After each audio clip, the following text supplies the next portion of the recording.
So in our camp, with Zionistic, we shifted to the left.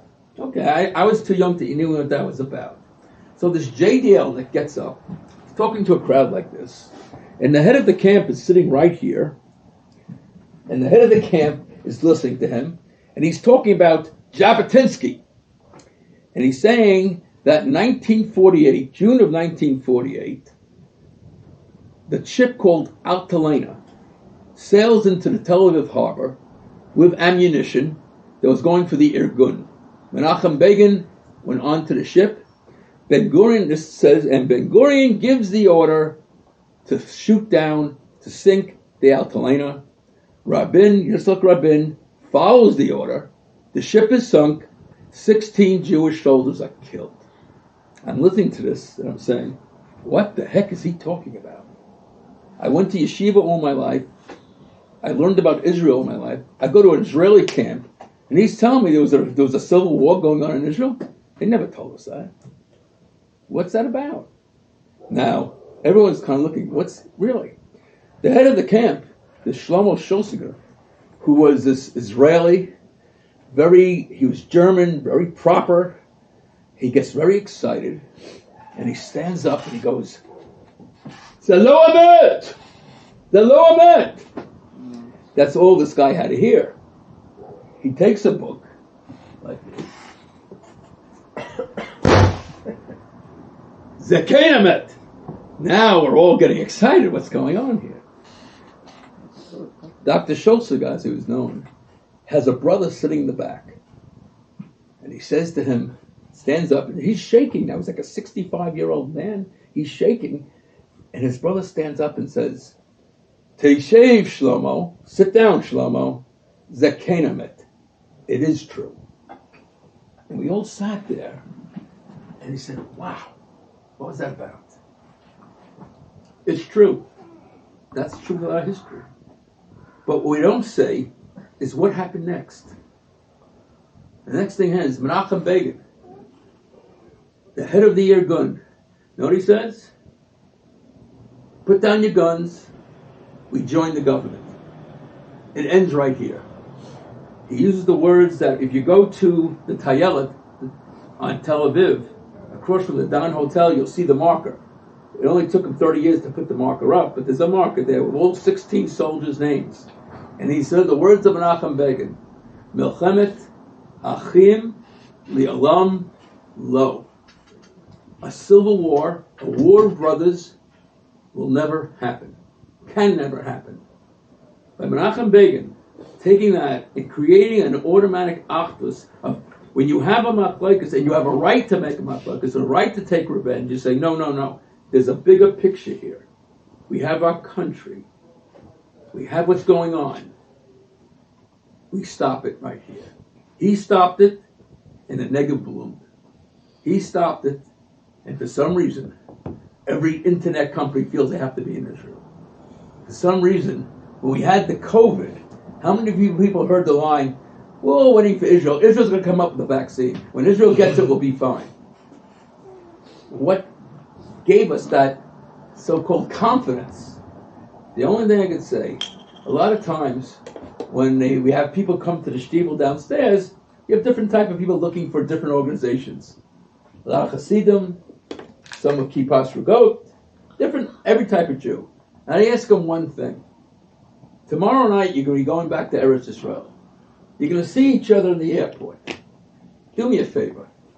Don't make believe you're strangers. Don't make believe you never saw each other. Don't play the game, do I know you? Don't do that. It's a fellow Jew. Greet him. Hug him. And that's what's going to bring us to our Geula. That is what we could do. People say to me, my kids say to me, Dad, but what's your solution? And I say to them, sorry, they said, Dad, what's your solution? Come on, hey, you want the shtrachim, you want all this, what is your solution? What's my solution? Very simple. It's HaKadosh Baruch Hu, it's the divine solution. It's been going on. It's like, for 2,000 years we waited, and all of a sudden we get it. We said there were 6 miracles. 6 miracles gave us the country. Now HaKadosh Baruch Hu, God's saying to us, what are you going to do with it? I gave it to you. It's a very, very hard thing when, a lot of you are from the former Soviet Union. And I remember, I felt very bad. In '78, I'm in Israel. I pick up two soldiers, and they were from the former Soviet Union. So I asked them, this is '78, Brezhnev just opened the gates. And I said, how do you love the land? And they go, Am Yisrael ohavim et ha'aliyah. They love the aliyah, avalo et ha'olim. Not the ones who came. The fact of the matter is, and the biggest criticism on the right, the people say to me, in Russia I was known as a Jew. Here I'm a Russian. I'm Russian. The fact is, we will only get what we need when we do it together. And if anything, what Eretz Yisrael has shown us is the fact that the seventh miracle of the fact that every country wants to get the Chokhmah of Eretz Yisrael. There's a very interesting question. I got belittled to it. They say, when Yaakov Avinu, Jacob, when he came back to go into the land, go back to Israel, he was scared of one person, his brother. His brother Esav wanted to kill him. And he was so scared of Esav that he split his camp into two. If Esav goes after you, the other camp goes free, and at least half of us will survive. So the question they ask, what was Yaakov so afraid of Jacob? Here he's promised, what was he so scared of? So people said that Esav had very much respect for his father Isaac. That he had kibbud av. Kibbud av is very big. But at the same time, you have to say that Yaakov had kibbud aim. His mother said, pick up, get out, go see my brother, leave the land. Not an easy thing to do, he does it. He follows his mother, he follows his father, we get it. I used to say, what did Esav do? He killed a deer, he brings the deer back, and he gives his father food. Some of you who catch a deer will last you for the next year for winter for the amount of food you get from there. I mean, it wasn't exactly he was making a sacrifice, Esav, but here they're saying to us, this was his reward, and he had kibbud av, so Yaakov was afraid. No, I didn't buy it. What was Yaakov afraid of? What did Esav have that Yaakov didn't have? Where was Yaakov the last 36 years? Chutz la'aretz. Where? Chutz la'aretz. Exactly. Where was Esav? Eretz Yisrael with his father. Esav had Yishuv ha'aretz. He had the brachas of Eretz Yisrael. Very good. But if you don't keep the mitzvahs, you lose every possible goodness and privileges. My friend, you should be sitting here happy. You're 100% right. We're given Eretz Yisrael, but HaKadosh Baruch Hu is saying, what are you going to do with it?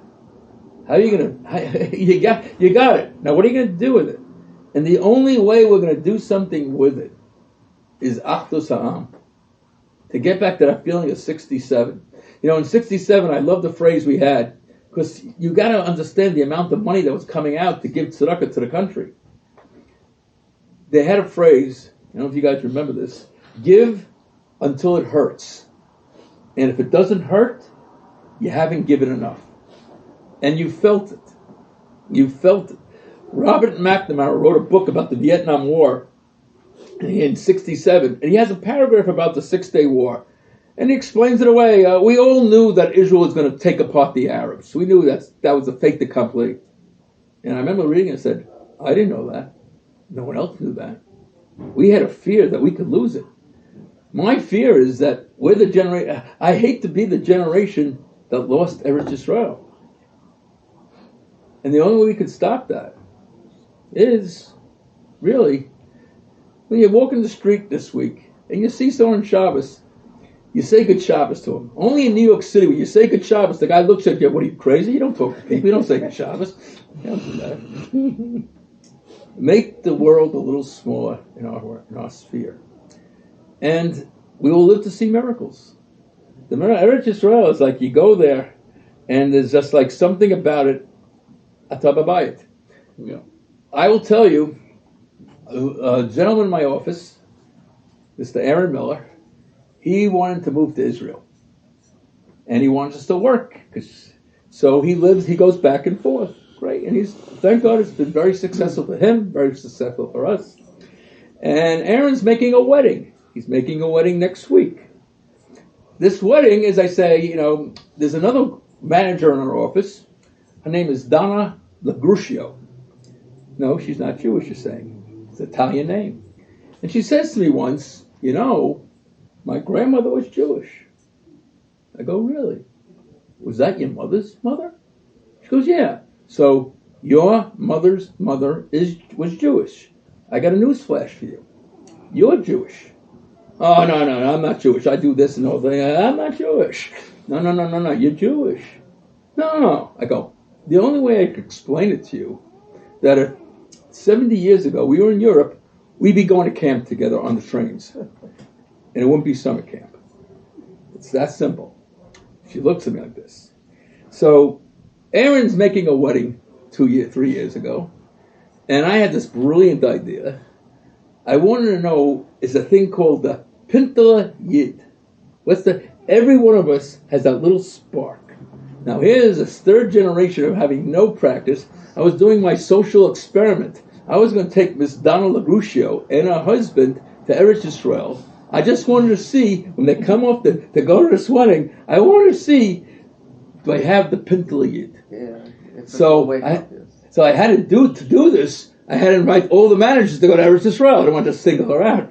So of course I invite the managers, and guess what? Her husband gets sick and she can't go. Okay. Aaron's making a wedding next week, as I said.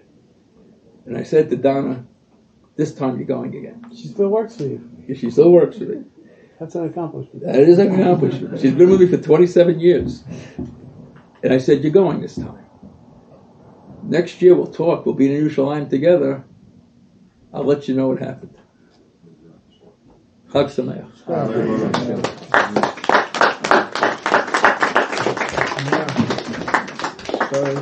Thank you, everybody, for coming. There's more refreshments on the way out.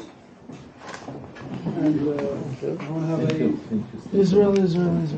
How are you?